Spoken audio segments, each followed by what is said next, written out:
ይቺን ጃፓናዊ ቦክሰኛ ላስተዋውቃችሁ ጋይስ። ከጆቫንቴ ዴቪስ አሳንሽ ያላያትም ጠብሳ ነው የምጥል መስሚያ ጥጥ ነው ጋይስ። ናኦያ ኢኖዌ ይባላል።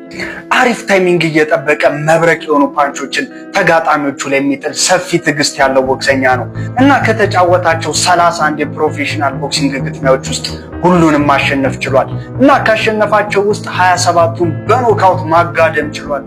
ኢኖዌ የተጋጣሚዎቹን ፊት እንደ መጽሐፍ የሚያነብ ሪንግ ጄነራል ነው። አንድ ስህተት ከሰራህ ያበቃልሃል እና ኢኖዌ የሱፐር ባንተምዌት ቀበቶን ለማስጠበቅ ሽንፈት ቀምሶ የማያውቀው ሜክሲኮዊውን ቡጢኛ አላን ፒካሶን የሚገጥም ይሆናል። አላን ፒካሶ በቁመቱ ዘለግ ያለና እንደ ኢኖዌ አይነት እስኪል ያለው ቦክሰኛ ሲገጥም የመጀመሪያው ነው እና ፍልሚያው ነገ ቅዳሜ ሌሊት 10 ሰዓት ይጀምራል ተብሎ ይጠበቃል እና ሁለቱም ቡጢኞች ሽንፈት ቀምሰው ስለማያውቁ ፍልሚያውን የበለጠ አጓጊ ያደርገዋል።